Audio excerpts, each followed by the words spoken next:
마음이. 할렐루야. 마음이 정결해져야 되죠. 마음을 바꿔야 돼. 마음을 체인지. 하나님 앞에서 마음을 바꾸셔야 된다. 옷을 찢지 말고 뭘 찢으라? 마음을. 옷을 바꾸지 말고 뭘 바꿔? 헤어스타일 아니고 마음을. 자, 지난주에 뭐 했죠? 무릇 지킬 만한 것보다 더욱 내 마음을 지켜라. 했나요? 한 주간 동안 마음 잘 지켰습니까? 왔다 갔다 했어요. 나갔다 들어갔다 했습니까? 마음을 잘 지켜야 돼. 마음을 지키는 자가 성을 빼앗는 자보다 강하고 용사보다 강하다 했어요. 그러니까 자기 마음을 못 지키면은 어떻게 돼요?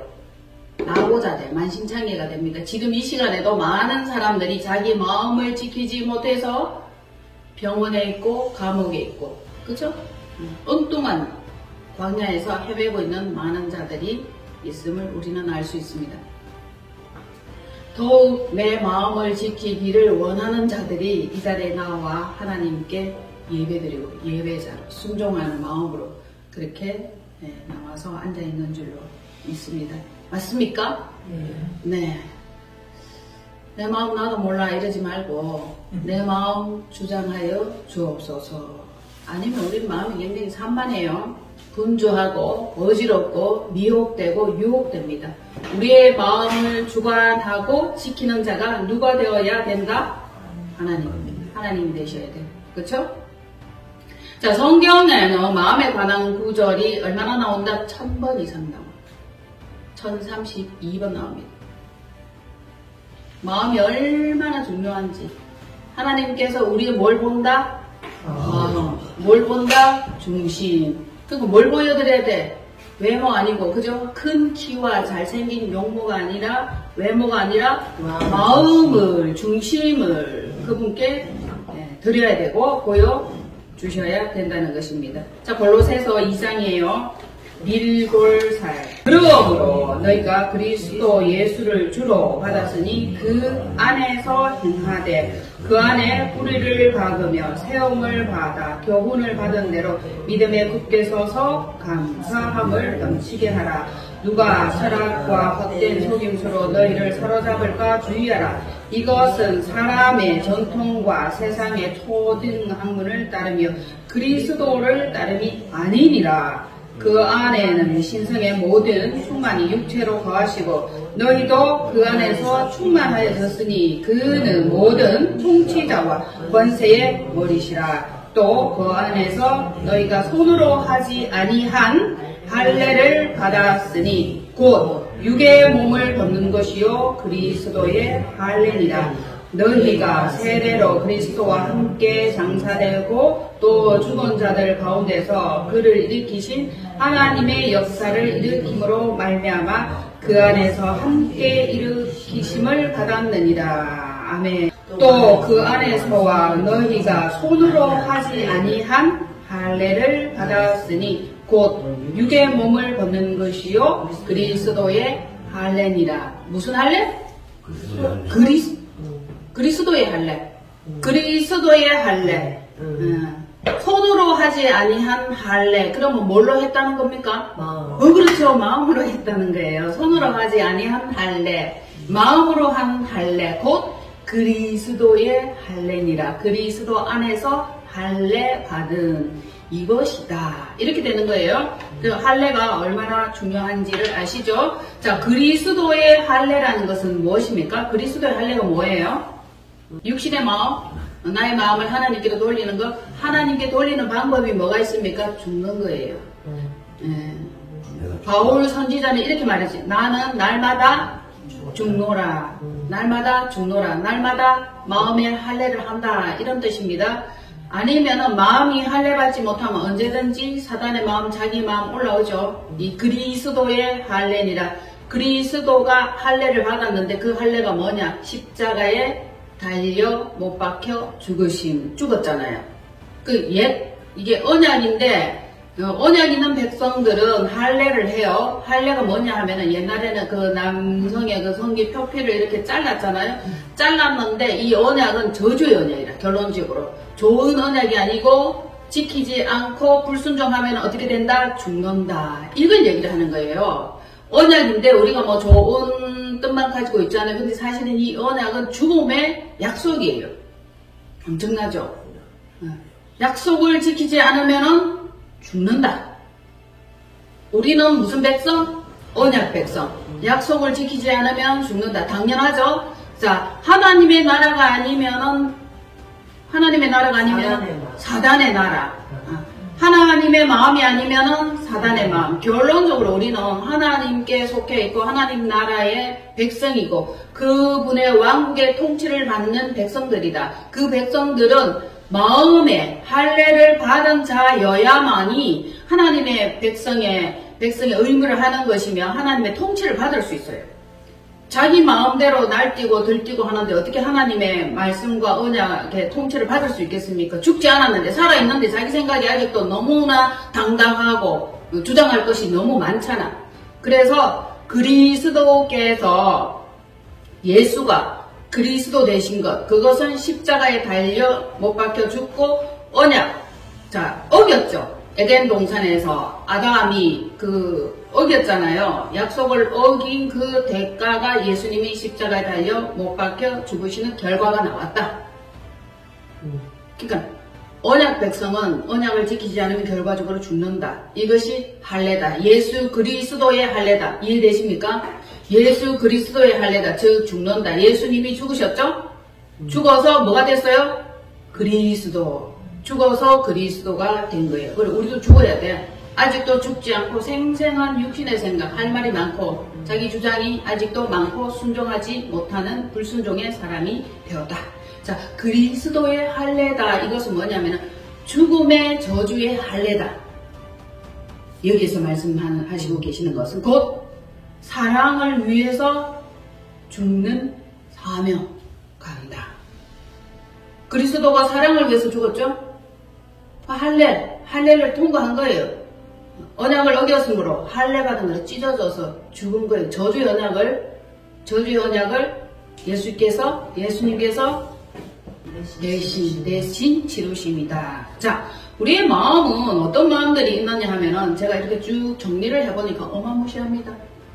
에덴 동산에서부터 이렇게 출발해서 계시록까지 가면은 우리의 마음이, 에덴 동산에는 무슨 마음이 있어요? 첫 번째, 반역하는 마음, 미혹되는 마음, 유혹되는 마음 있죠? 그리고 속이는 마음, 두려운 마음, 속이고 나서 달아나는 그 마음도 있잖아요. 그래서 하나님께서 해질녘에 아담아 내가 어디에 있느냐 물었을 때 달아났어.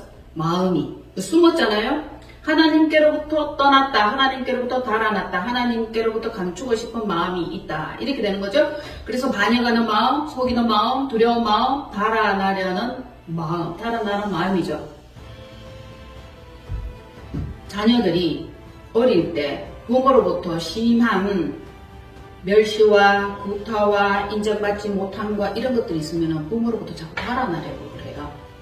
부모랑 있으면 안 편해. 가출하죠?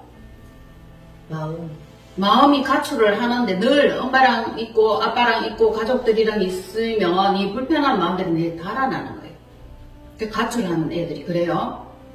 그리고 가출하는 그 아이들뿐만 아니라 그 학생들뿐만 아니라 자해하는 사람들도 있잖아요. 그게 이제 죽고 싶은 마음이고 스스로 목숨을 끊어버리고 또 그렇게 함으로 해서 부모를 골탕 먹이고 싶은 그런 마음도 있는 것이 반역하는 마음이고 버림받은 마음이에요. 버림받으면 그렇게 되는 거 관심 끌고 싶어서 나 살고 싶어요 이런 마음이죠.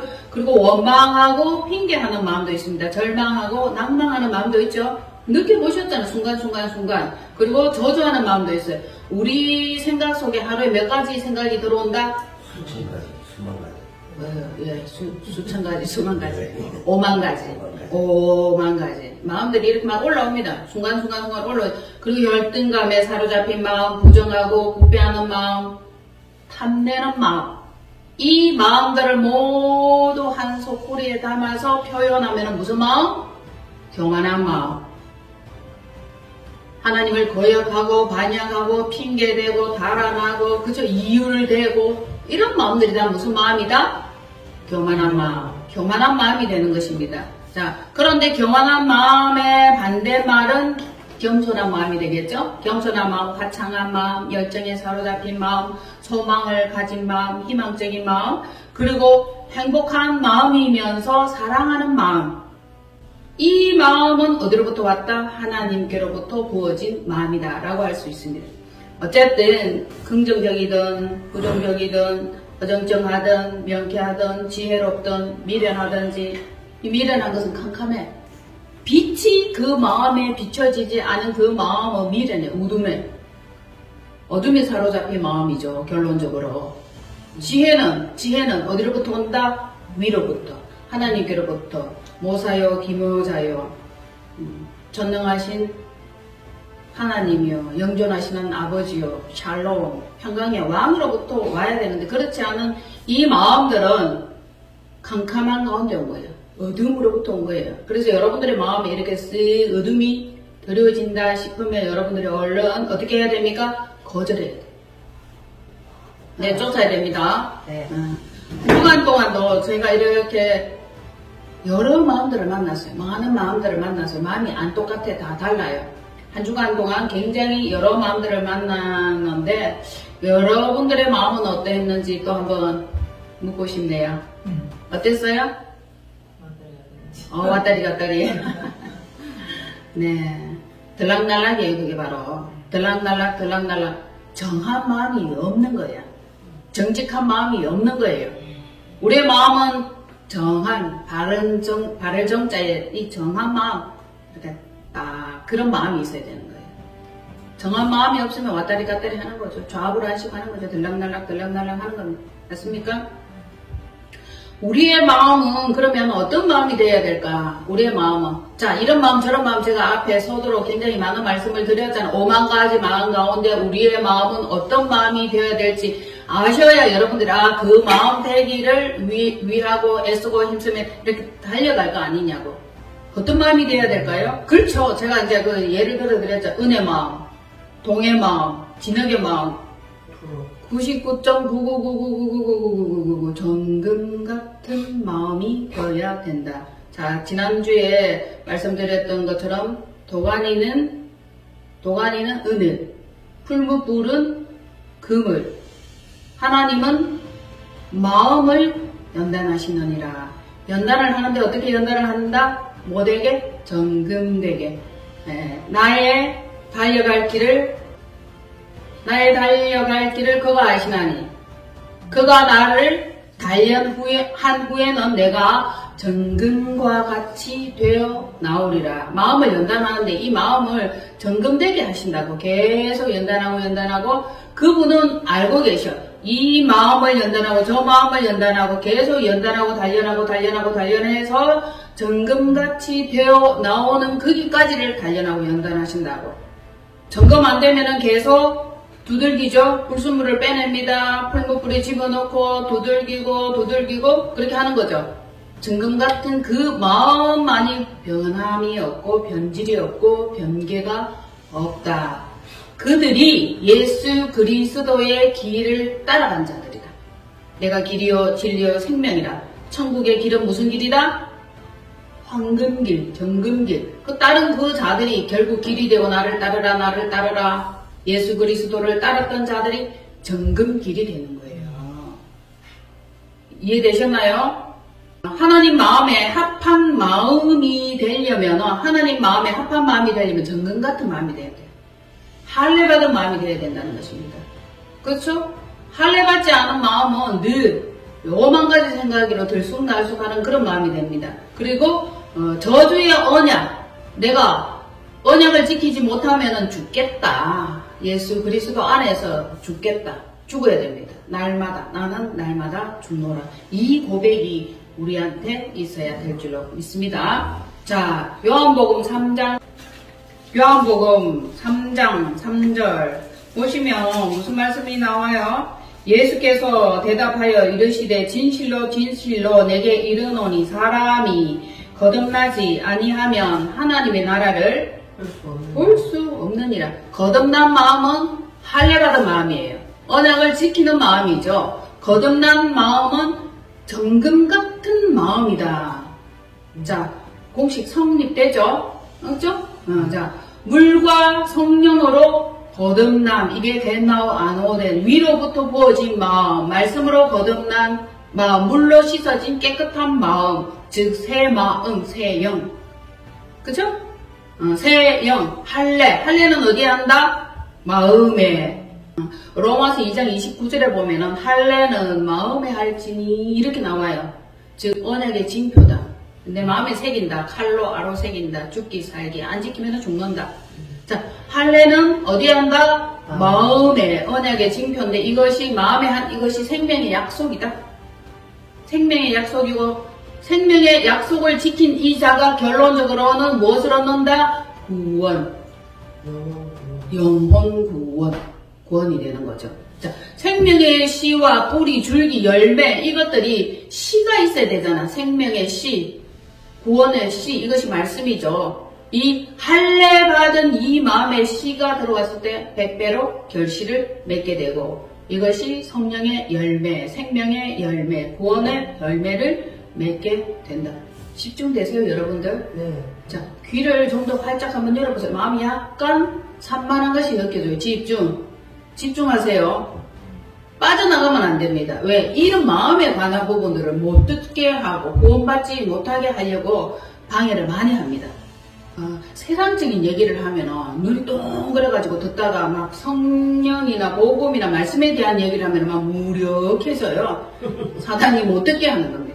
그리고 설교하고 나서 남는 거는 예화 들은 거, 세상 얘기했던 거 그것만 기억에 남아있어요. 얼마나 이 순간순간 사단은 심각하게 우리를 자기의 편으로 끌고 가려고 애를 쓰는지 모릅니다. 큰일 났다. 걔가 교회를 갔대. 괜찮아. 교회 가서 엉뚱한 생각 들게 해라. 괜찮아. 가서 졸게 하면 돼.